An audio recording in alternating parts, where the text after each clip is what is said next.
In the 1980s, a small gang was able to strike fear into the entire country of Belgium.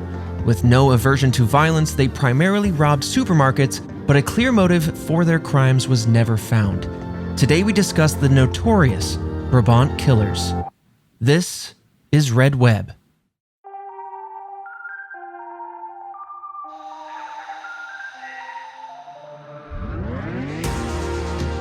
Welcome back, Task Force, to another episode of Red Web, the podcast all about unsolved mysteries, true crime, and the supernatural. I am your resident mystery enthusiast, Trevor Collins, and joining me, hearing this case for the very first time, Alfredo Diaz. Grocery stores? Oh yeah, we're hitting up some supermarkets. Not like a chain of banks? Like grocery stores? You know what, that's a great point.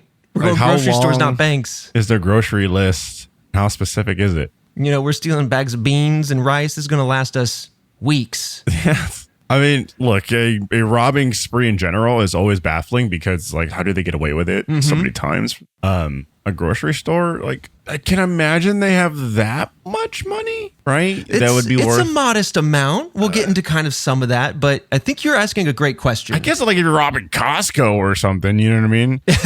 Like a big old warehouse, or they're doing just... bank all the time, but yeah, okay. Right.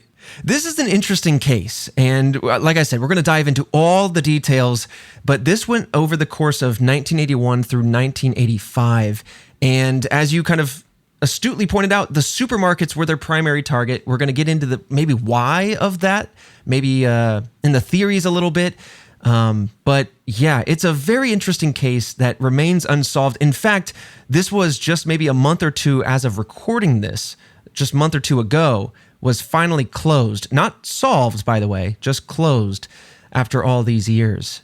Oh, so like solved in a way? No, not even at all. Belgian police are still desperate to like have information and have an answer. It's just they've chased everything down and can't get any more progress and therefore must close the case. Oh, yeah, I guess like eventually it's like how much time we're going to spend on this. We got to just let it go. Yeah. Well, there's the statute of limitations. Again, all these things we'll talk about. Oh my God. Yeah, I didn't even think about that. Yeah. But before we dive in, I want to give a huge shout out to some of our task force members over on patreon.com/redweb. Again, the best way, as you've heard me talk about, the best way to support this podcast now that we're independent. But we have Darkstar Wolf 777, Cosmic Zeb, and of course, our monthly squonks. Got to give the huge shout out to our big supporters there. Chase Martinez, Clint from PS3, Blake Herman, and Jarrett Osborne. We'll talk more about what you get with Patreon at the end of the show, but we also have merch if you want to continue to support us at store.redwebpod.com.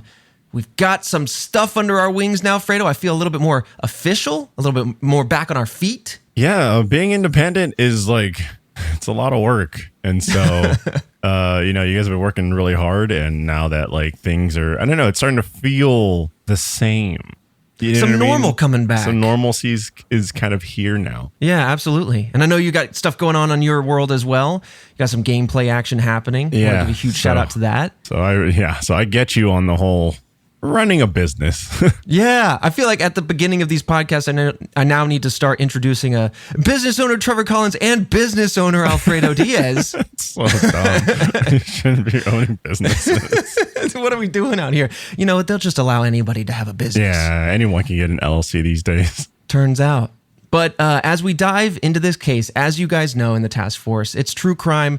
There's going to be a lot of things talked about, and we have a list of sensitive topics in the description for your information. But with that, we have a lot of detail to uncover in this crime spree, a lot of very interesting angles I can't wait for you to hear about, Fredo. I want to get your thoughts, your questions. But with that said, let's dive in. Take you back to 1981 through 1985. There's a mysterious group of criminals that, as you know now, shook the core of Belgium, particularly the province of Brabant. There's a lot of French, Dutch, and German names in here. I'm going to do my best to keep everything straight and pronounce it as best as possible. With the focus on the area of Brabant, these individuals became known, of course, as the Brabant Killers. So let's talk about some of their early crimes These are crimes that were kind of unofficially attributed to them, but now looking back, it seems clear that this was their ramp up before they really figured out how they consistently, almost methodically, went after these supermarkets. So December 31st, 1981, weapons, ammo, and a car were stolen from the gendarmerie, or gendarmerie in English, of Etterbeek. The gendarmerie was Belgium's paramilitary police force. I'm going to talk about them kind of throughout this episode. But then later in March, more weapons were stolen, including a 10-gauge shotgun. Then in May of 1982, a Volkswagen Santana from a showroom was stolen, as well as a family car, an Austin Allegro. The family that had their car stolen actually saw the faces of one of these criminals, and police were able to make a sketch. I have that sketch for you here, and of course, Task Force will post those on social media, as well as our YouTube version of this podcast. Let me take a look at this criminal here. Size him up. What's he looking like? God, bro, he looks like a hippie out of San Francisco that drinks organic coffee. All right. Yeah, that guy has definitely sipped on some kombucha. Yeah, look like a white dude. He's got a beanie, hipster glasses, bro. They're like pencil mustache, just on that top lip. I mean, that's just what it reminds me of. Like anyone that knows the Bay Area, if you go to like Haight Street, or it's like that's like where they have all the hype beast stuff and all the like hippie things, and you just record stores and all that. This guy lives there, loves this place. Okay. He smells like coffee. He gets his organic coffee. He goes and he gets his like underground records, some shoes that just dropped. Then he goes to the record store. This is so specific. I don't know, man. I know this guy. I know this guy now. I think I met this guy. We live in Austin. This is a local. Yeah. But he's got his Dahmer glasses on. Yes, he does. Give me some vibes, some cross the street kind of vibes. I don't know. I feel like you should just pull that. Like he should have pulled the beanie down. Like don't go robbing with your face out in the open like that. Like his face is dangling out there. It's a beanie, so it's not gonna fully. It's not a mask, right? It's not gonna fully cover his face. But I don't know. Pull it down, cut a couple little holes in it. Maybe it just covers the top half of your face or something. Right, like some sort of terrible superhero. Yeah. Here's the thing. This is an interesting sketch, and we're going to have a few other eyewitness accounts kind of peppered through this episode to kind of build, as best we can, what these perpetrators looked like. And you're going to see there's some consistency, some inconsistency that'll all play into the theories down later on. But you're right. In these early stages, they let their face just out there. And there's a few sketches from that. But eventually they do wisen up, and they start grabbing masks and other ways to obscure their face. And some of them are kind of creepy. But we'll get there. Oh, so like Slipknot? Like that's how like creepy they get? Oh, that'd be awesome. Running around Slipknot robbing a bank. Yeah. We'll get there, but some are like carnival masks to kind of give you an idea. Oh, that's creepy. So the first crime that officially connected all of these together. So up until this point, they've all been kind of bespoke one-offs. But now in August 14th on 1982, this crime in particular started making police go, wait a minute, there might be something connecting these cases. Now, this is the one and only crime that happened in France, just across the border, but this would kind of start to shape the type of crime that this group would eventually become known for. So two men, one larger than the other, both wearing balaclavas. They took your notes. There you go. Yeah, they hopped out of a car, and then they broke the windows of a grocery store, taking food and bottles of wine. When 3 police officers arrived at the scene, the criminals began shooting almost immediately, seriously injuring one of the police officers. As they drove away... Over food and bottles of wine? Absolutely. I mean, look, I get it. Like, if, you're tough times, you got no food. But I feel like you'd prioritize the food. But I guess, like, alcohol can also, like, numb the pain. I wonder if it's, like, a poverty thing. It could be. Because if it's not, then why are you going after food and alcohol? I don't know. You know what I mean? Like, if you're going to grocery stores, you getting like cuts of filet mignon? Like, is that what you're going after? Like, it's a great observation. 100%. I really want to like seriously like know what they're after. You know what I mean? Because if it's poverty, then I would go after things that would last. Kansas soup, rice, you know, things that like get some mileage. Absolutely. And if it wasn't, then I'd be going after the registers. Yep, they're primarily hitting those registers. They're going for the cash. But in these early cases, they are going for a few food-based items. But your observation is correct. They're going after some food, some bottles of wine, and in a crime that we're about to uncover here in the near future, the violence is way outscaling the crime itself. And so it almost gives me a feeling of either desperation or what it really is probably doing, and this is me teasing kind of their behavior down the line, is showing just how trigger happy these individuals are. Willing to be violent, cold-blooded, without a second thought. Yeah. So as they're driving away, escaping, police actually managed to note the license plate on the car. And the car itself, by the way, was a blue VW Santana, which is the same car that we saw earlier in the other crimes. And this is what made police connect these crimes. And so now they go, oh, okay, we have a serial criminal group on our hands. September 30th of that very same year, 1982, 15 weapons were stolen at gunpoint from a weapons dealer in Wavre. So the police arrived. One was killed and another was injured. A car chase then unfolded after this event, leading to further injuries after shots were exchanged. And again, they were driving the very same Santana. So we know now that it's definitely this same group. Whoever is in this group, we will come to never know. But witnesses described these individuals, and this was documented on the official website of the Belgium Federal Police. And I do want to say a huge effort has been done by the police to build a website around this, document each of the cases, each of the eyewitness accounts. There's photos all over it. And so a lot of the information that we have today actually is thanks to this website. It's killersbrabant.be. A lot of it is in French and Dutch, but you can translate it if you want. And another thing I want to say here at the very top as we kind of dive into these deeper criminal cases is that the amounts stolen, the details of each case, all vary depending on the source. How much money they stole is a big factor that changes no matter where you look. In fact, for example, Wikipedia had a date that we couldn't find on any other source. So this is one of those wibbly-wobbly cases where we really tried to distill the facts of the matter and not get lost in, well, Article A said this, and B said that, and C said another thing.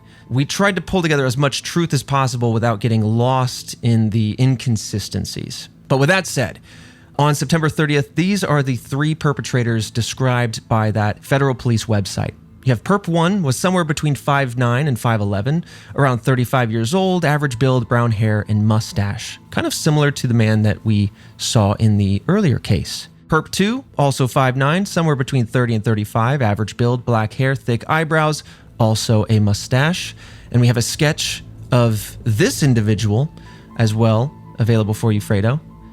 And while you look at that, Perp 3, 5'7", a little older at 40 years old, stocky, strong build, light brown hair. So, all right, so I'm allowed to look at the second image. Take a look at that second image. Bro, this looks like my Uncle Pedro or something, bro. What is this guy? Come on, man. Hold on a second. You knew the first guy. Now your uncle's in play? Come on, man. Okay, so this guy's got the bowl cut. He's got the mustache. It's thick as hell, dude. Bro, this is your, I mean, look, he's not Latino, but this is your Latino uncle when everyone's saying grace. And he's already got a plate full of food he's like half bitten into. You know, he's already eaten. Like, come on, bro.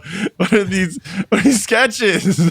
Listen, I mean, it's a pretty detailed sketch. Yeah, they're solid. I mean, yeah, dude, I've talked about this before, but like, if I don't know, man, even if I stole something and I didn't get caught, I'd be terrified that the police would be knocking at my door literally like at any moment. Yeah. And if I was to, I'd be checking police news. Or hopefully in the movies, you know, some kind of radio band like Batman does. And if I hear that they have a sketch on me, I'm changing my hair, I'm cutting it, I'm dyeing it, I'm doing the complete opposite. Stash gone. Hair, right? It's trimmed, bleached, trimmed, bleached, everything. 100%. I'm with you on that. Have you ever seen It's an old cut, but a good one still. From the internet, there was a news reporter who was talking to the camera, and he goes, "News today as a criminal gets away with it," or something like that, right? He's talking about a criminal, and they pull up a sketch of the criminal, and it looks almost exactly like him. Yes, I do. I don't know how I would feel if I did a crime, opened up the TV, and there's a perfect sketch of me and my beautiful mustache on there. But honestly, I don't know if these guys cared. They seem very reckless. They're opening fire almost immediately. Doesn't seem like, I don't know, it seems like very less calculated. Some of the bank robberies that we have are very elaborate. Yeah. Some of the murders that we have are very cerebral. But with this, it just seems very gun-ho. Adrenaline based. So far, it's definitely very just like bust in, get what we can, and then leave. It's almost like, again, teasing a little bit more of the story to come. It's almost like they're getting their feet wet. They're stealing weapons. They're stealing a few food staple items to kind of set themselves up for what then becomes a spree of very, very similar supermarket runs where they have kind of a game plan where it feels like rinse, repeat, and they just keep getting away with it, which is so wild. So after this, the crimes have already been violent, but they only get more violent. The night of December 22nd, 1982, the group decided to rob a restaurant in Brussels at gunpoint, torturing and killing a staff member. Despite this escalation, all they stole was coffee and wine. So this brings me back to your observation. They're getting things that aren't essentials, right? They're not getting staple foods. I mean, you don't need coffee, you don't need wine, but those are the things they're after right now. It's a weird list of things to be after, and I kind of hope we know at least some reason why, or can speculate as to some reason why. Oh yeah, the theories are really fascinating, and I think really pull this case together and answer a few questions. For example, the loudest question you're going to feel is, how do they keep getting away with it? Yeah. How does this keep happening? But we'll get there. January 9th, 1983, moving into the next year now, a taxi driver is robbed and killed. The car was stolen and then later found abandoned in Mons or Bergen sometime on the 12th. The driver's body was found actually in the trunk of that car. January 28th, another car, a Peugeot, was stolen at gunpoint. Weeks later, February 11th, 3 men robbed a Delhaize supermarket. The Delhaize supermarket is the common focal point for there. So anytime I say supermarket, odds are it's Delhaize moving forward. Okay. So this was in Rixensart. And again, they stole at gunpoint. They went in there and they managed to take, again, sources are all over the place, but per the official Belgium Federal Police website, they managed to take 692,384 Belgian francs, which is a little bit more than 17,000 euro. And this is all from that time period. I'm sure inflation would make it a lot more. I think on the whole, a lot of these takes in modern times would be anywhere between 30 and 50,000 euro, something like that, just to give you a ballpark. That is a sizable chunk of money. Okay. Yeah, not too bad. All right. Not a bank level. Not too bad. Yeah. I guess like people rob corner stores because it's just quicker, right? Less security, easier in and out, easier to case a smaller kind of just like a location. But yeah, I mean, that's a lot of money. I also wonder if it's under like some sort of threshold where, well, we didn't go into the red line, so the police aren't going to be too alarmed. Like if we went to a bank and stole 15 million, then we're definitely gone. Yeah. But if we take modestly here and there, maybe we can continue to keep doing it. I don't know. That's true. The more you take, I mean, but then again, they're also killing people. Oh yeah. And you know what? Firing and like injuring officers. So like you're escalating it no matter what. Right. That's true. That's a great point. You cross many lines, but that's a big line to cross. Right. Let's be modest on the take, but you know what? I got angry at somebody, so I just popped off. Yeah. Like that's going to happen. You're going to see some of that. But for this particular crime, they were wearing carnival masks and pointing guns at various people before then firing upon a witness's Audi 100 and then escaping in a Peugeot 504. The Audi was later sent to a repair shop. I'm establishing that for the story of it all. We'll come back to it. But interesting. I was like, what a weird detail. What a strange detail. We'll come back. But before we move on, we have 3 more very vivid descriptions. Perp 1, 6'1", brown, green, or dark gray biker's balaclava or hood. Perp 2 was smaller than the previous perp with black frizzy hair, also masked. The The third perp, 6'1", strong, frizzy hair, dark complexion, plus or minus 40 years old, with a mask. The masks were described as the, quote, big nose with glasses type, smiling mask with big cheeks. Very creepy to see someone acting aggressively in such a jovial, almost comedic type of mask. Yeah. I don't like it. Little, I don't know, did Baby Driver use goofy masks like that? I remember a masked scene. I just don't remember what they were. I don't remember what they were either. That maybe the Joker's more apropos, the beginning of The Dark Knight when they all have those clown masks on. Yeah, which, was it Point Break? Is that the title with Keanu Reeves and they had presidential masks? Yes. Yeah. I haven't seen it, but I definitely recognize that movie. I know he's wet like 90% of the film. He's wet a lot. Because his hair is looking good in that movie. It's similar to what I've got going on. So I was trying to find hair inspo one day. This is like a random aside.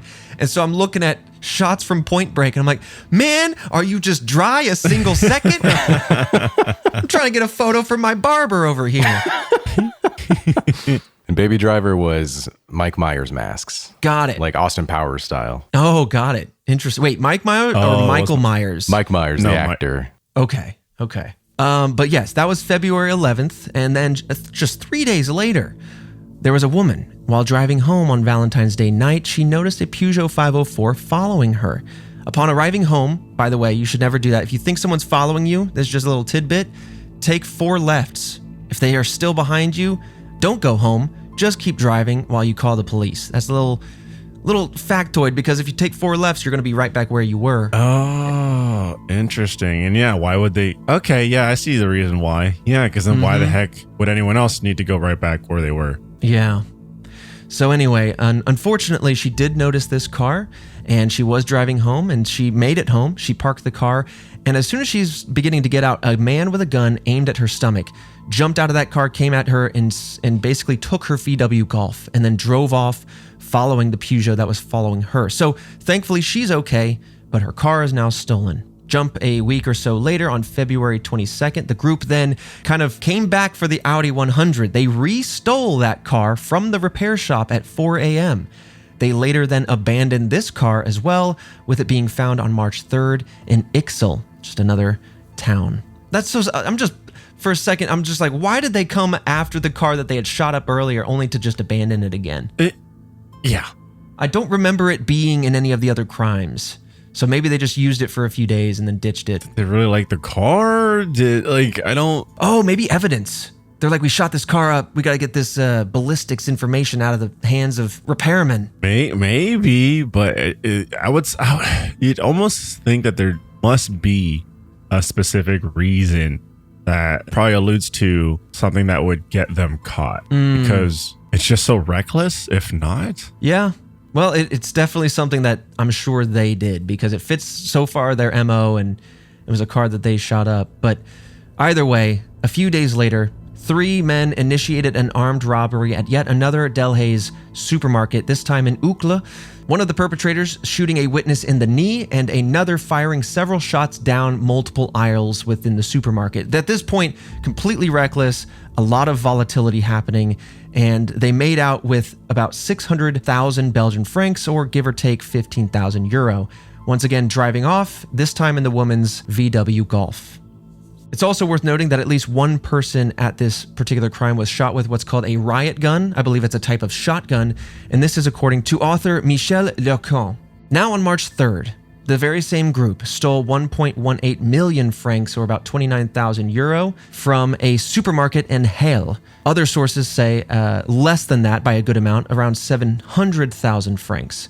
Again, different sources with all different information, but either way, they killed one of the 3 employees at the scene and then drove off in a VW Golf, firing shots at witnesses as they escaped. Absolutely wild. Very wild.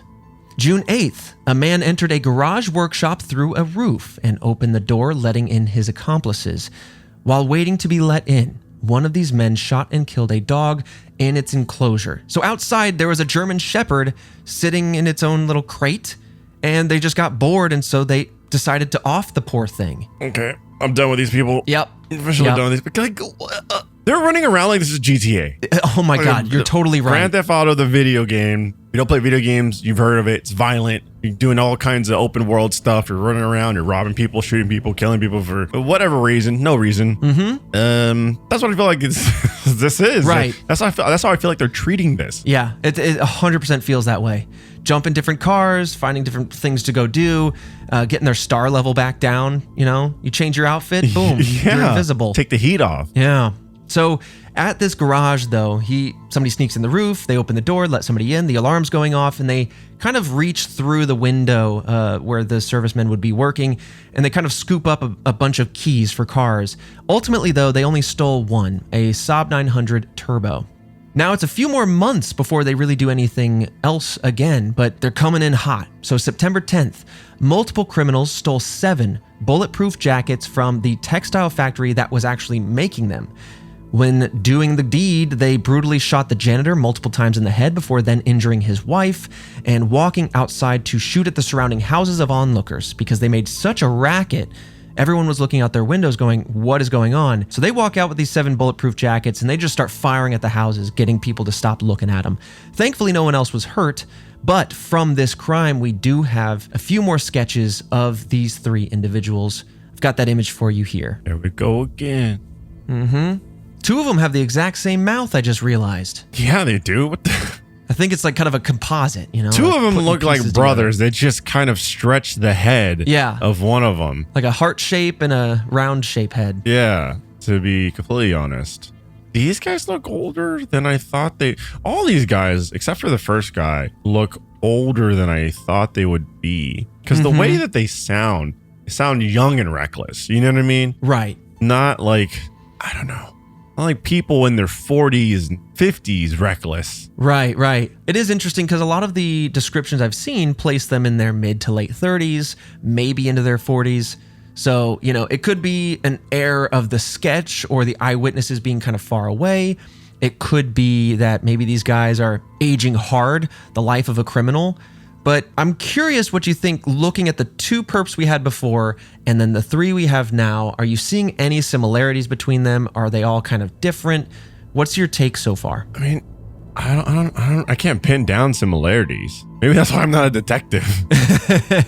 I think the second guy with the nice thick mustache, I think that caterpillar creeped off his face and he became the second guy of this crime. You see what I'm saying? That they round are face, changing their hair? Maybe. Possibly. But otherwise, yeah, I'm with you. There's kind of different. The dude's like aged overnight. Yeah, a little bit. They added a lot of, you know, because like I feel like age range is a big thing. And that second image tells me, okay, this guy is, I don't know, late 20s, probably early 30s, late 40s. You know what I'm saying? He moisturizes. This other guy, he's looking like he's around 50. Yeah. But I mean, dude, people look, men slap on beards all the time. You shave that thing down and there's no chin there, and they're totally different looking. Yeah, you know what? Okay. It's true. I wish I could slap a beard on. I can't. I know. It's just a little patchy, you know. I can't fill it in. We don't have that ability. I could slap on a couple of patches, you know. Yeah. Scraggles. Yeah. It's like that scene in The Lonely Island where, you know, one has just like 3 wispy hairs on his face and the other have 2 big beards. And he's like, look at us castaways with our beautiful beards. And they're like, yeah, definitely. All of our beards. Yeah, all of us together. So this next one is interesting. So now we have these criminals are loaded with 7 as an interesting number, 7 bulletproof jackets. And we'll come back to this in the theories as to how they maybe knew to go to the textile factory, but also maybe why 7 when so far it seems that each of these crimes is done by 3 men. So September 17th is the next one, and it is a doozy. It is a coordinated attack, and I'm going to break it down. There's kind of an A and B plot happening nearby of 2 different crimes. So the first one, a group arrived at a self-service gas station in Nivelles in a white Mercedes and then robbed the place, killing an unfortunate couple who happened to just pull up mid-robbery. Terrifying. Oh my God, so terrifying. They're just living their lives. They roll up, and then it's all over. Now, the cops, of course, showed up, and when they did, one of the officers was then killed. The perps ended up stealing around 20 kilograms of coffee and tea, as well as 10 liters, surprisingly, of cooking oil. Now, Again, their haul is way out of scale for the severity of the crime, but almost concurrent to this crime, another robbery went down. An unknown number of individuals cut through a nearby building's back door. It was an armored back door, and they used a blowtorch to get through it. Very much like a movie over here. Yeah, it is. So alarms start going off. Police are aware that it's happening. I don't recall if anything had been taken in particular, looking at this particular crime, but police then arrived at that scene, and immediately there's a shootout. One of the officers is killed. The second officer, his partner, was actually left for dead. He was injured, and while he's laying on the ground, they kind of take the weapons from him and then leave them. That's when another patrol team shows up, and they kind of identify the whole scene. Now, due to these crimes, actually, police then radioed ahead to set up a roadblock to stop these criminals from hopefully leaving this area. One of the teams of police that actually heard this call began approaching the area, and they noticed a Mercedes and a Saab that matched descriptions. And when they approached these two cars, each of them pulled over onto opposite sides of the road. I don't recall which side was which, but let's say the Mercedes went to the right side of the road, the Saab went off onto the left side. So the police are going, okay, interesting. And they actually drove between the two cars. And as they did that, shots rang out and they were being shot at. Ultimately, no one was hurt. And the Mercedes then was ditched. So it seems that one person was in the Mercedes. They get out, jump into the Saab, and then the Saab takes off and they all escape. Do we have DNA sampling at this point? No, right? Is that late 90s? So we don't have DNA analysis yet, Yeah. but we do end up, and we'll kind of get there, we do have a few sources for potential DNA that then future investigations will try to use. Interesting. So we're just close enough that this case becomes open to DNA analysis, but not directly in this timeline. Now, after these brutal attacks, they've done a few things now, but because of the scale of severity of the crime with the small spoils that they tend to go after, whether it be modest sums of money or coffee, tea, cooking oil, wine, they became known as the mad/crazy killers of Brabant. Or, if you prefer in Dutch, they were also known as de Bende van Nijvel. Most of the crimes were committed, by the way, in the province of Brabant, which I don't believe exists today, but I'm not very good on Belgium history, if I'm honest. But that's part of what kind of makes some of this a little hairy to go through, depending on the source. Got it. Moving into October 2nd, 1983, a man was waiting outside of a restaurant, and when Jacques Van Camp, the owner of the restaurant, walked outside with two of his employees, he was rushed by another man who was kind of loitering against the wall outside. The man then sends the two employees inside with an accomplice who then forces these two as well as 5 other employees onto the floor. Outside, Van Camp is forced to give his Porsche keys to the man, and the man then starts to demand other things. He's like, give me the keys to these other cars, as well as the money from the cash register. And to show he means business, he actually shoots the door as a sign of intent. The criminals are then heard squabbling amongst themselves, and what's interesting is that they were heard speaking a foreign language. That's all I have from the police report here. But in Belgium, they speak French, Dutch, and German.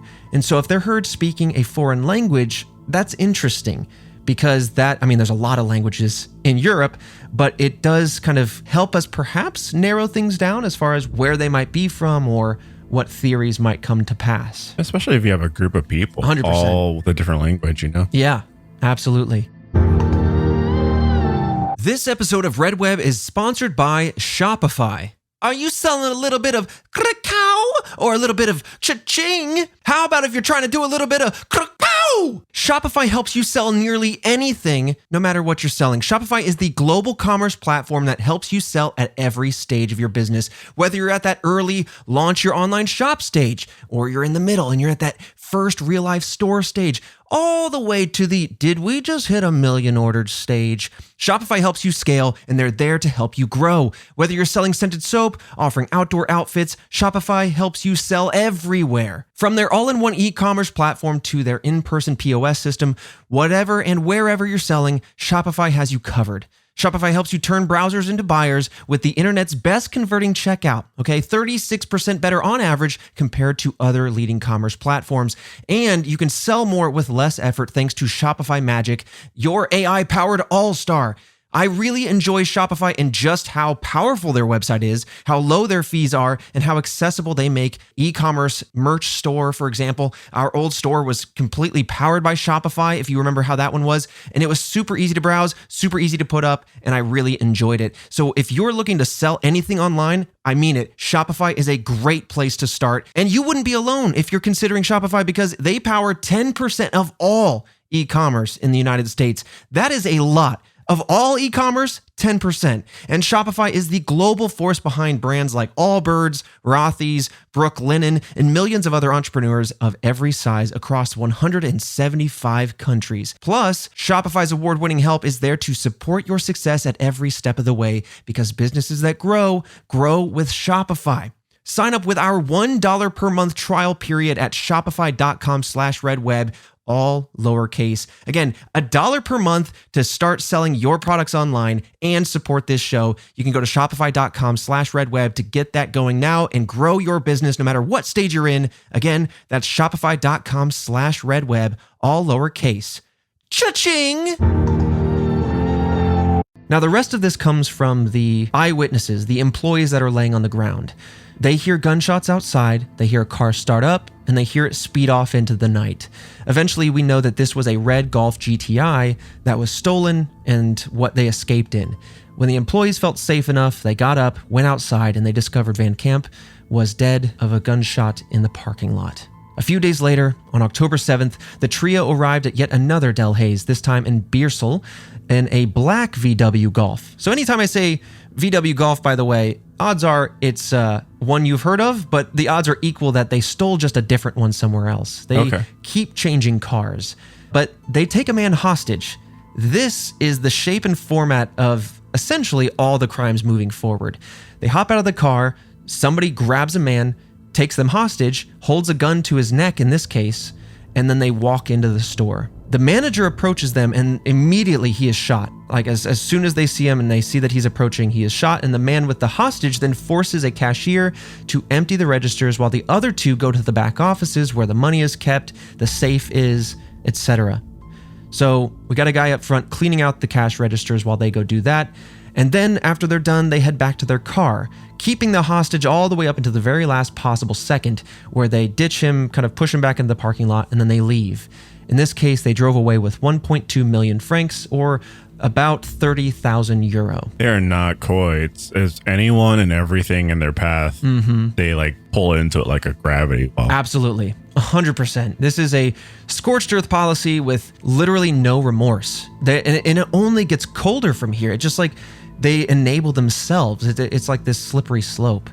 But I did think it was of note to once again put down their descriptions from the crime. So the first person was this time described as 6'3", very thin build. They had a birthmark on the back of their neck, a long brown raincoat and brown cigarette pants, which are kind of like short at the ankle, tighter, more slim fit. They were wearing a mask and a hunting cartridge belt, and they spoke French. The second man was 6'3", with an identical raincoat, but this time it was either gray or black. They also wore a mask and had a long-handled axe. The third individual was 5'9", but much like one of the early descriptions, they were heavier set with a slight stoop to them. They wore blue bell-bottoms and had a tattoo on their forearm and appeared to be older than the others. Again, we're starting to get a little bit of a pattern between these three. A big guy, a smaller guy, and someone in between. One's older, one's stronger. So they kind of have each of the stats, I guess, that they need to carry out these crimes. Yeah, this is. I don't know. Again, you're related to like a video game. It's like, okay, we got our tank character, we got our damage dealing character. Right.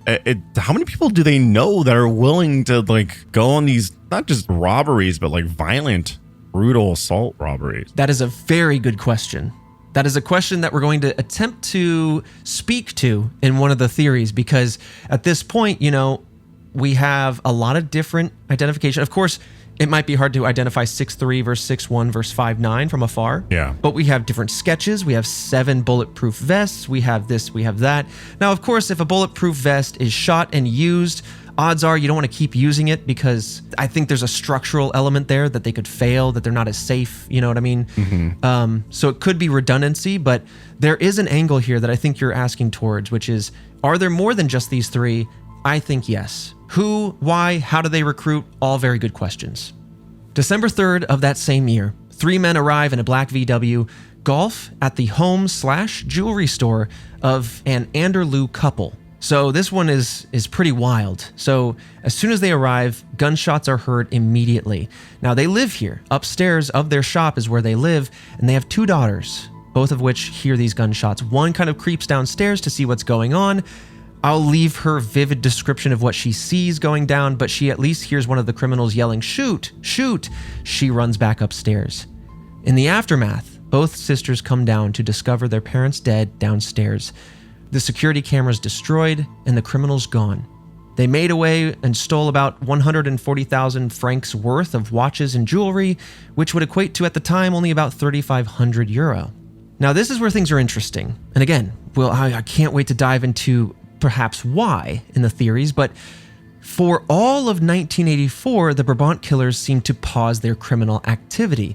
In fact, they paused for most of 1985 as well. And by this time, this kind of gave the country a chance to increase security, change their strategy as to like what civilians did, what police did. But by 1985, supermarkets in Brabant had increased security and most people didn't shop once the sun fell.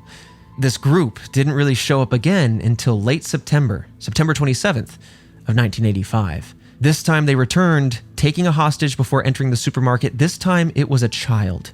One of these individuals wore a hood while the others wore masks of politicians. It's Point Break. There we go, baby. It all comes full circle. Yep, there you go. Now, as they entered the supermarket, they demanded everybody lay on the ground. By this point, they had already killed 2 individuals who had not reacted quickly enough, one at the door and one who just didn't lay down on the floor, quote, quickly enough, right? So they are, at this point, no patience, no morals.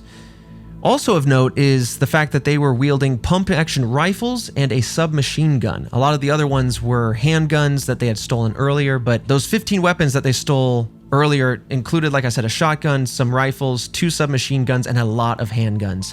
So we're pretty confident that this is, once again, the same group. They took the money from the cash registers. This time they got frustrated because they could not access the safe, so they didn't walk away with as much money. But these trigger-happy criminals then left the store with their hostage, and then as they're going back to their car, they see a nearby van. I don't know why, but they decided to fire upon it. They thought maybe it was police, maybe somebody. They were just very skittish, so they fire upon this van, killing the driver, unfortunately. And once again, they ditch their hostage at the very last second before then fleeing in the VW Golf, taking 770,000 francs, or 19,000 euro. But again, some sources claim less than that at only 200,000 francs. What year did the movie Heat come out? Because I feel like either one inspired the other. Okay, 1995. 95. I feel like Heat is inspired from this group because they're just like at the end of that movie, they rob a bank, it goes terribly wrong, and then they just start tearing into people with like assault rifles. Interesting. I haven't seen that one, but I mean, it does make sense. If it doesn't go your way, you just start like going after people. You just start acting out. I'm not sure if this was the particular case. I left it out of my details, but I do remember, actually it might have been this one. Out of frustration in the back offices, and it might have been because they couldn't get through the safe, they shot a couch. They're just out here shooting things out of frustration. So they just go to a gun range. I don't know. You know what? Yeah. Get your tension out at the gun range, you know? Or therapy, you know? Just get to know that inner child. Explore yourself a little bit. Talk about it. A little safer, a little healthier. Now, coming back to this September 27th crime, once again, it was another double whammy. This time it wasn't so concurrent, but 20 minutes later on the very same day, they stole 2.5 million francs. Some report 991,000 francs, but the first number would equate to about 62,000 euro. This would be the biggest take that they have walked away with during their spree. This was from yet another supermarket. This time they killed 3 individuals, unfortunately including a young boy and the hostage. They also injured several people in the process. It's a terrible story. I don't almost even want to go into it, but when they first arrived, there's 3 young boys riding their bike out in the parking lot, and 2 managed to kind of get away and escape. But I'll leave the rest to the unfortunate imagination because it just paints the vivid picture of how sinister these individuals were, just how heartless and how willing they were to lean into violence unprovoked. Yeah, really terrifying. And I'm baffled that they've just been getting away with it for so long. I mean, Right. at this point, they took a small hiatus, and I just feel like they could have fled the country and then just been totally fine. Right. Instead, they came back. But these dates will be interesting and important because, oh man, it's one of those times where I feel like we get so close to an answer, but we just don't have names. But we're almost there. A couple more crimes, and then the investigation is really interesting to talk about. So between November 2nd and 9th, this isn't necessarily a crime, but it is listed on the police website, and I thought it was interesting. But a location of fire was discovered in the Braun-le-Comte forest area with, quote, various objects and documents. They had all been doused in gasoline. It's almost as if this group, and they think it's this group because of what they had seen there. I don't believe that this is where they burned a car. No, that's later. They burned a car as well. But they are basically getting rid of evidence. And this is kind of winding down this crime spree a little bit. But November 9th is one last run. It's a very similar pattern, as you know that by this point. But 3 men arrived at a supermarket in a VW Golf. They head in to take the money from the cash registers. They go to the office safe, etc. As with every other case. But this time, they shot again at 2 children in the parking lot. They injured both. One was shot in the leg. The other was injured by broken glass, but I believe both survived. Now, another cold action, though. As they're leaving and they're going through the exit door, there was a woman who was on the ground, per instruction, and she was trying to slide out of the way as they were, because she was kind of in front of the escape door or the exit door. Oh. And as they're leaving, she's trying to move, and because they moved, she unfortunately was shot. And so she was the only, I believe, victim of this particular crime. But either way, they left with north of 737,000 francs or 18,000 euro-ish. After this particularly sadistic armed robbery, the Brabant Killers suddenly vanished. Thank God. Though they left some signs of their departure behind. So as I mentioned, there was that fire in the forest with some documents and other things doused in gasoline. But the night of November 10th, a VW Golf was actually found burning in the woods in Braine-le-Comte, the very same forest. And we do actually have, thanks to the police, a photo of that car burning in the woods. So go ahead and check that one out. Oh. Yeah. Oh, yeah, it's on fire. Mm-hmm. Damn. So they got there quick while it was still pretty much ripping and roaring. The car's not fully ashed out. And I can catch the rest of the forest on fire. That's a big, it's in flames. So also that same night, because this kind of transitioned from late on the 10th into the morning hours of the 11th, but a witness saw 2 vehicles along the canal path south of Brussels. When they approached this area, after the cars were gone, police, I believe, were investigating. They found ammunition boxes in this spot along with a bag floating in the canal, indicating that, once again, whoever these individuals were dumping some evidence before then maybe fleeing south because they were now south of the city. You can almost make a trail over the course of November 10th, but we'll come back to this spot a year later in the investigation. But that is the end of the very long crime spree. This is going to be a longer episode, of course, but the Brabant Killers now are in the mist. They're in the wind. How? Is wild. Look, I am not built to be a detective, so, I can't really judge. Mm-hmm. But it's also very baffling how they essentially terrorized for years. And now they're gone to the wind. Right. It's gobsmackingly awful when you have detailed sketches. I mean, I would say you have cars, but they're constantly stealing and rolling through different cars. And eventually, they just kind of kept with the same model of car. So then it was just difficult to figure out which VW Golf they were going to be in. There's red, there's black, there's gray. And again, none of them are owned by them. I mean, they're ripping through everything, Anyone and anything is in their path. And they're changing cars, they're changing styles, they're changing a crew, it seems like. It does feel that way. Yeah. At least it feels that way. They're just, they're really sick people. They shot a dog for no reason. They grabbed a child and used the child just as a hostage. And it's just, This is a very violent robbing spree. Yeah, 110%. Now, as the investigation unfolds, of course, It's been known now far and wide that the Brabant Killers were targeting supermarkets, particularly, and I'll give it the French accent this time, the Delhaize supermarkets, or Delhaize in the very Anglo version, the very American English accent. But it's unknown why they kind of went after these supermarkets. To me, kind of doing this research, it felt like it worked one time, so let's just keep doing it. It felt like it was the least armed, the least guarded, filled with civilians that could be scared into submission so they could just get money and get out. But otherwise, it is interesting. And I have further thoughts that I'll hold for now. But the motive is still very hard to pin down. In multiple instances, either nothing or something relatively small was stolen while someone was brutally killed, or extreme actions broadly were taken. So it seems like, again, way out of scale. And because of this, the police believe that the main intention was not simply to just rob the stores, that there must have been some other more sinister motive behind this, whether it was to create fear, to terrorize, or what have you, or to just hurt people. Who knows? But according to the Brussels Times, this reason led police to assume that some of the victims were not chosen at random, but possibly were known to the gang or whoever was behind these crimes.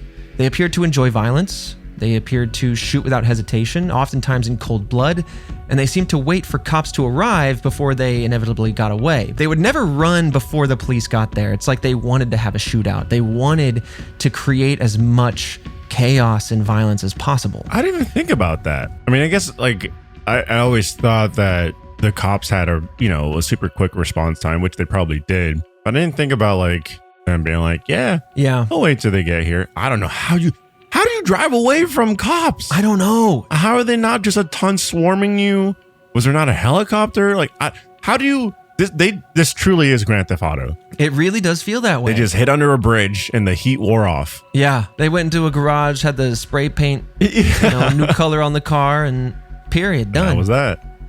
What's interesting is this makes me think about the supermarkets again, because we never saw the police really show up at the supermarkets, and that's probably because there wasn't really an alarm system, or if there was, they were telling everyone to get down so no one could initiate it, and if anyone didn't listen, they would end up dead. So maybe that's another reason why they went for supermarkets, because they didn't always want to have a shootout. Anytime that there was an alarm, the cops inevitably were there, and then a shootout would happen. The bulletproof vests, the stealing of the weapons, things of that nature. But otherwise, it was like, get in, hurt people, take your things, and get out. Now, outside of all that, though, the gendarmerie, the judicial police force, 550 different police units, and, in fact, anti-terrorist forces were all in play, and they could not figure out who was committing these crimes, or, terrifyingly enough, why. That is wild. I mean, they threw everything at it, though. Everyone's in play. They did. And I gotta commend them for that, 100%. And I do want to give credit to the Belgian police, because even through all this time, they have been eagerly seeking solutions. And again, I hate to keep teasing ahead. It's just, I feel passionately about such a strong case, but like they really tried everything in their power to solve this case. And towards the end of the investigation in more recent years, we'll talk about their latest efforts. But again, unfortunately, the case was closed on June 28th, 2024, because even despite these best efforts, they just had no more leads. So it's one of those cases where if you know any information, they are eager to hear it, but otherwise it will rest where it's at. Now, all of these different police forces were kind of in play, right? Trying to figure this out. Now, it is worth noting that this so-called task force was not formed until November of 1985, kind of after everything had wound down, and it was seemingly that they had left the city or the province. According to the Belgian news source RTBF, the different law enforcement agencies were, and this is important to note, competitive, and it, quote, led to the withholding of information, premature interventions in order to outwit another service, the arrest of informers from the other side, etc. Basically to say that because of all their different domains and what would you say, like your area of command, right? They had different jurisdictions. There you go, jurisdictions. They all were kind of competing for this information, and that created a lot of disconnects and stepping on each other's stuff, and that just didn't help. obviously. I don't get it. Other than pride, what is it? Like, do they get a bonus or something for solving a case? A good pat on the back? I don't. We all want to solve this case. Let's work together. This is like one of those very cliche moments where it's like the local police are like, this is our case. And then you got the state troopers coming in and go, back down. This is our case. Then you got the CIA coming in, then the FBI. And then the president of the United States walks in and goes, this is my case. It's like, when does it stop? And when do you not communicate with each other? Yeah. When is it like, hey guys, we're all on the same team? Yeah. So they're withholding information. They're intervening on each other's leads.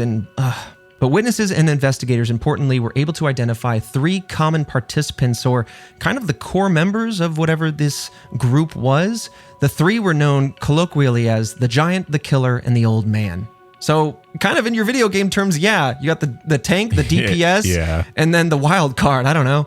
It's kind of unclear how many people, obviously, were in this game. But the Killer gets his name from the fact that he was the one that killed the most victims. Looking at all the different descriptors and who did what over all these crimes, it's estimated that this person, the Killer, did about, or maybe over 80% of the killings. And this is also according to author Michel Lecon.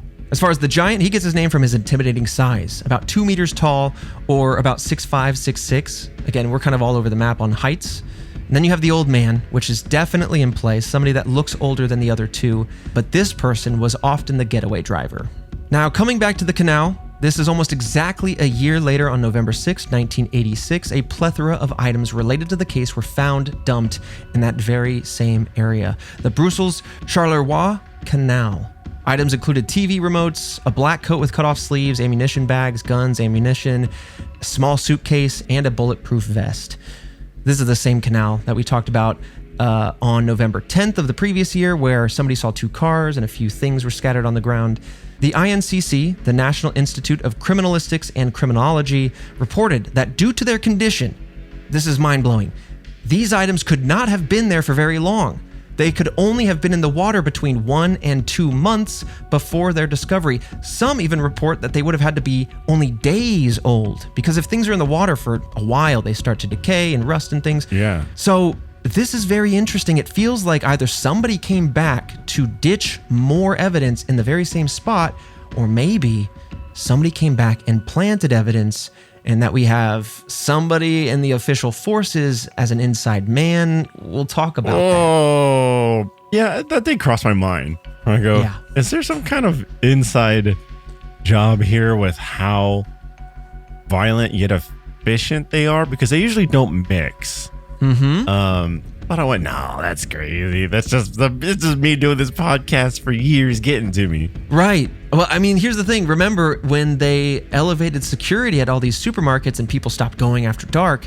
That didn't really stop them. They did 3 more pretty escalated crimes after that. Their most violent ones were after the province of Brabant had increased security. So it does lead to one of the theories that there might have been an inside man, either in the police or the gendarmerie or something, that was playing both sides, but we'll get to that. But this brings us to the modern investigation, right? In January of 2020, hundreds of Belgian, this is wild, hundreds of Belgian citizens were asked to provide their own DNA samples in hopes of expanding the DNA pool and search for suspects. Though apparently this did not lead to anything. This was the police's way of saying, listen, if you voluntarily offered your DNA, this can cast a very wide net. We'll look back through relatives and maybe we can either cut some suspects out, add some suspects in, but again, it didn't really lead to anything. I mean, they need everyone's samples and get them samples. Yeah, that's so strange. Fascinating. Yeah. I believe it was voluntary, but they're absolutely trying everything, like I said, in their purview. In June of 2020, also that same year, police released a photo from a tip that claimed that the person in the photo was very important to the case. So some anonymous tip came through and said, you might be interested in this guy. They gave this photo that I have for you here. They gave it to the police. And so the police said, all right, bet. And then they sent it out to the public to see if anybody could possibly recognize this guy, pinpoint him down. But of course, as you can imagine, this didn't really lead to anything either. Oh, it looked like he could be one of the perpetrators. Yeah. You also got that spaz shotgun that, I forgot what his name is. Oh, right. In Jurassic Park. Yeah. Yeah. Yep, the SPAS shotgun. Yeah. That's huge. I didn't realize it was that big. It's not that big. Yeah. Yeah, but it does look like he's got those Dahmer glasses. His hair's more light. He's got like the light brown hair, but it's still that bowl cut. And so now you can see like the kind of way that the smile lines sit on his face. I can see it. I can see it a little bit, but again, this didn't really lead to anything. Now, before the statute of limitations was reached in 2015, that would have kind of been the end of the possibility of prosecuting anybody. The case was given a unique extension to 2025. But despite this, right, that's why the case kind of continued in recent years. Despite all of this, though, police have no more leads, and in lieu of that coming new end of statute of limitations, the case was closed on June 28, 2024. According to the Brussels Times, if new information does appear, the case can be reopened, which I think is fascinating. But police believe that they have exhausted all possible leads and broadcast pessimism on solving this case. They just don't think it will be possible, unfortunately. And in the end, this is some wild information. The police have examined 2,748 fingerprints, 593 DNA samples, and they've exhumed 40 bodies to try to get to the bottom of all this. Damn. Thorough. But for the record, since we talked about it before, DNA wasn't on the mind necessarily in the early 80s. I don't want to speak out of turn, but that's kind of my understanding. And DNA analysis kind of really picked up late 80s, early 90s. Christian, if you want to fact check me there. But the DNA they have comes from a cigarette that was left behind in the stolen taxi at the very beginning of this crime spree, as well as one of the bulletproof vests found in the canal. That would have been November 10th, 1985. So out of everything that went down, they had two sources for DNA to compare against, and unfortunately didn't result in any suspects there. But in the end, this case file was over 2 million pages of information. Jesus. So much. Just a bit of light reading. Oh my God. That's like, how many binders would that can't even be bound. That has to be like... It's a mini library. Yeah, no, that's it. It's its own library for sure. Just to speak on the DNA side of things, DNA profiling or testing started gaining traction in the late 70s, early 80s. So this would have been right around that time. Okay. For whatever it's worth, I know we're not talking about the U.S. here, but the first use of DNA testing in a U.S. case was in 1986. Okay. That is great information because I always get a little squabbly with that because it's hard to pin down because obviously DNA was discovered way before all this, DNA profiling a little bit on still, and then the criminal justice system trusting DNA analysis and incorporating it into actual cases really started to wind up from there. So the timeline gets a little blurry and it's hard to pin down. So thank you for looking that up. But with that, let's dive into these very interesting, very, very interesting theories. I didn't want to bury this lead for too long. A lot of case to talk about, but I'm very eager to hear your thoughts, Alfredo. So at the time of the crimes, and even now, this is one of those theories that have stood the test of time. It has been theorized popularly that the Brabant Killers had connections to the gendarmerie. The Brabant Killers appeared to be experts in weapons handling, and their robberies seemed methodical, which would definitely come from a well-trained force. And again, I kind of described the gendarmerie before, but they are the paramilitary police force in Belgium. Another thing this group did was modify the cars to make their getaways much easier, so they would have some good pickup, get up and go. They also appeared to have insider information. For example, they knew the textile factory where the bulletproof vests were being made, and they knew this information, interestingly, not only before the public knew about this information, but they were able to get in there and steal these vests before they were even officially given to the police forces. Oh. So it seems that someone somewhere knew that these were being made. It's wild. To even get it before the police, that's definitely a point in the column of maybe some insider information happening. That doesn't necessarily mean it was somebody in the gendarmerie, but it does build that case a little bit more. Also, on the robbery of November 9th, 1985, the killers were able to evade the police and rob a supermarket, even though, again, the gendarmerie were patrolling every 20 minutes. This was part of the escalation of security, by the way. So the fact that they were able to get in, do the crime, get out, and not be stopped by the gendarmerie is what raised a lot of eyebrows. And it seemed also that the patrols weren't responding to the crime as it was happening. So again, we talked about response time being pretty on it up until this point. And now when they should be nearby and should be on guard, they're kind of maybe not. It's suspect. I mean, that's a big time inside job then. Now, building on this, the suspicious timing of the discovery of the items in the canal, the fact that they would have maybe, due to experts saying it should have only been here for maybe 1 to 2 months, maybe days, investigators grew a little suspicious that perhaps these items weren't still there from the year before, but instead planted. Whether it be the criminals coming back, or maybe it being the gendarmerie or somebody else who knew about these criminals, kind of, I don't know, trying to muddy the waters, so to speak, and throw some evidence back in there. I'm not exactly sure what this would do other than bring the case back to the forefront, but it's definitely interesting. If you were going to ditch evidence, would you go back to the last point that you were seen, or would you put it in a new place? A new place. Because what if that's found? A part of me would go, they never expect me to go back. Right. But I mean, if you put it in a new place and then that gets found, they could maybe go, let's connect these dots. They're moving southward. Yeah, I mean, just trying to do a pattern, right? Yeah, that's true. So anyway, I know this is an interesting theory. It's building a case. It is possible, in my opinion, that somebody came back to say, well, they found evidence there before. We want to get rid of this evidence now. Let's just have Johnny head on back to the canal and dump it and leave. But a popular perspective on this theory is that the Brabant Killers were a method to sow discourse in Belgium, thus undermining communism and reinforcing the need for police and stronger right-wing ideologies. That's kind of leading into this next theory, and also starts to speak to the political landscape that Belgium was experiencing in the early to mid 80s. That's kind of a wild theory. It's a wild theory until I start to break it down. Then it starts to click into place a little bit more. And I think, as always, I'm inclined to connect multiple theories because I think the truth is always much more complicated and intertwined than just it's A, B, or C. True. Could be multiple things. Yeah. So let me know what you think on this. So related to that thought and kind of the previous theory as a whole, many believe that the Brabant Killers were part of a far-right group attempting to create discourse. In some versions of this theory, the police are actually in on the conspiracy. Again, that's just hearkening back to the first theory.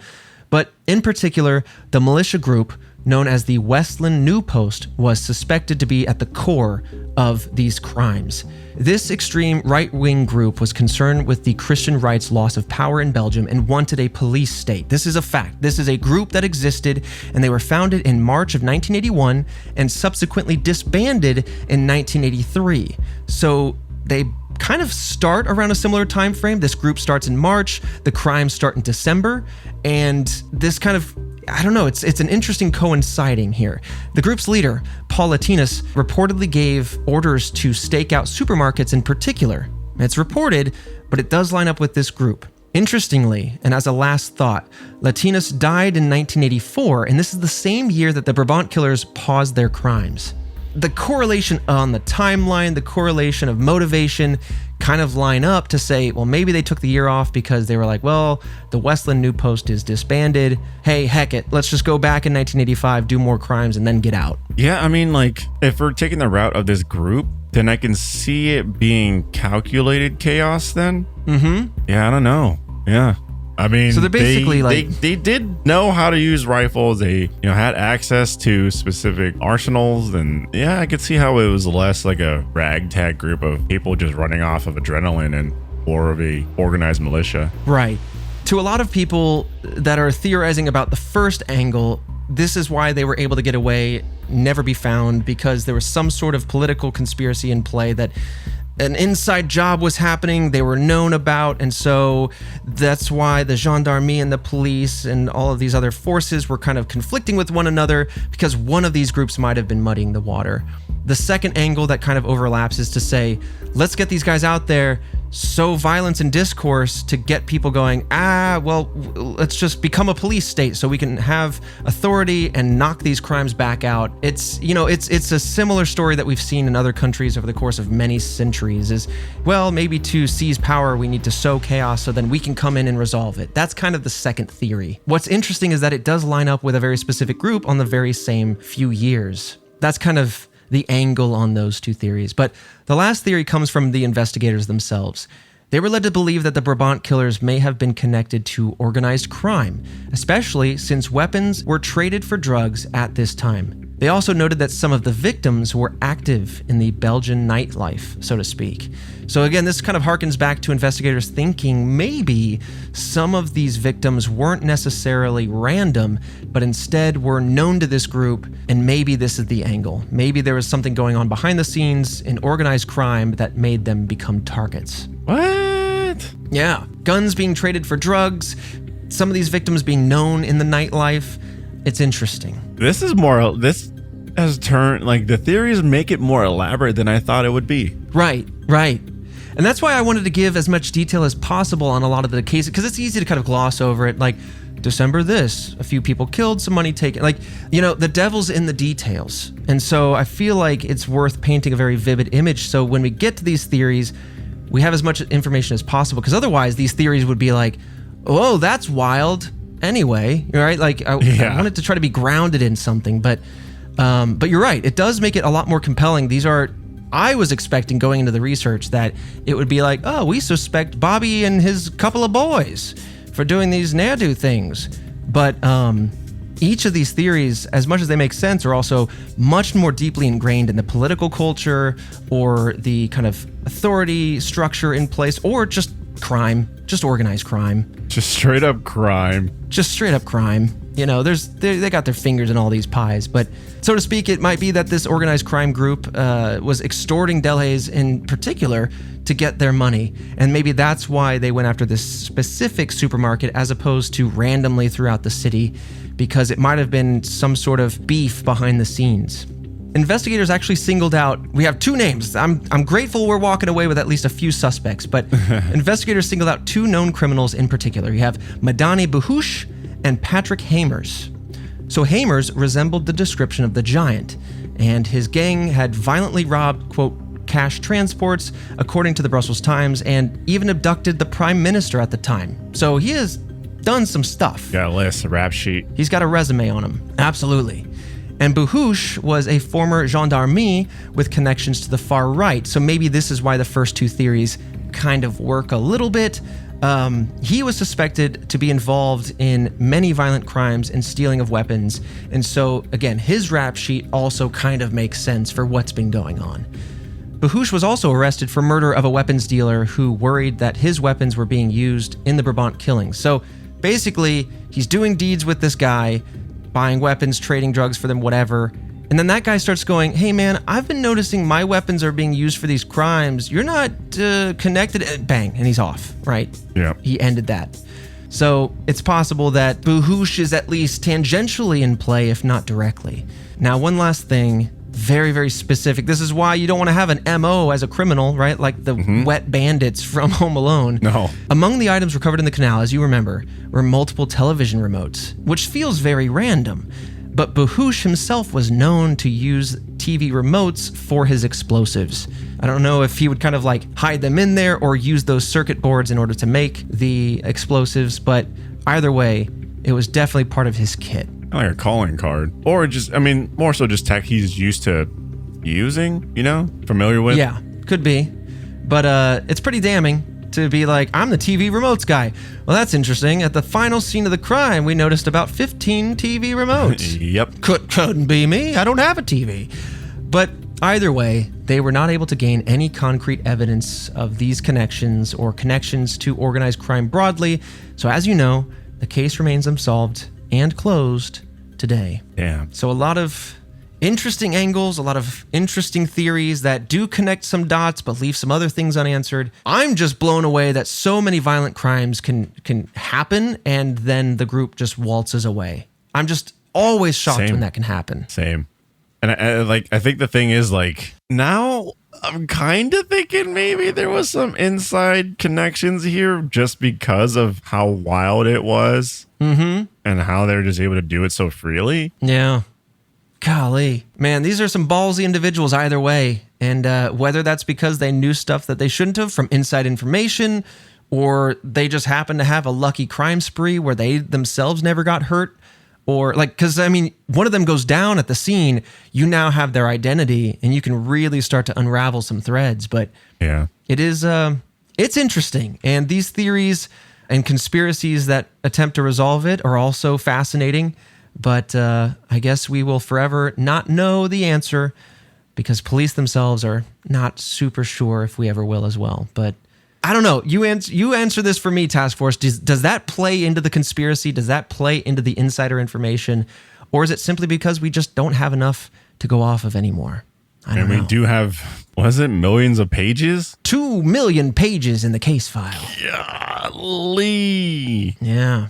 I think that's a stat that we haven't really seen. Like how many pages in the case file. 2 million is wild, which makes you think I can see that being more common than we think. And I don't know. It makes me kind of puts some of the like things into retrospect with previous cases. Yeah, for sure. And it really adds more context to, the classic scene of the investigator with their corkboard filled with red string, trying to piece this all together. And I'm like, it's shocking when there's like 20 images and a few notes up on the board. But when you got 20 million page documents, that's the real stuff. That's really what teams are poring over. And that's where it becomes, okay, I understand now how it could be hard to grasp and make progress on such a deep and complex case. Exactly. Yeah. Well, this has been the notorious Brabant Killers, a wild string of crimes that hopefully someday we can get answers for. Maybe there will be the next level of DNA analysis to come in a few decades that can answer this. But for now, though, this case remains closed and unsolved. But as I hinted at with the beginning of the show, the best way to support us is patreon.com/redweb. You get a lot of exclusive stuff. You get this podcast ad-free. You get our bi-weekly podcast called Movie Club, where we talk about horror movies. Now, after a case like this, I want to talk about a heist movie. Yeah, some good bank heist movies for sure. Yeah. We have some behind-the-scenes content, a lot of other bonus stuff to thank you guys in support of our podcast. And as we come to the end of the month here in August, you only have a few more days left to get that Founders merch over at store.roosterteeth.com. We worked with a good friend of ours, Meg Turner, who designed these fantastic pieces of merch. We have a zip-up hoodie and a shirt for that Founders merch, as well as a bunch of other stuff that'll be up for forever. But if you want to get that Founders merch, now is the time to do so before we take that out. It's just a way to thank everybody for being here at our various launches as we get back on our feet. But with that said, Fredo, I'll see you right back here next Monday for yet another mystery.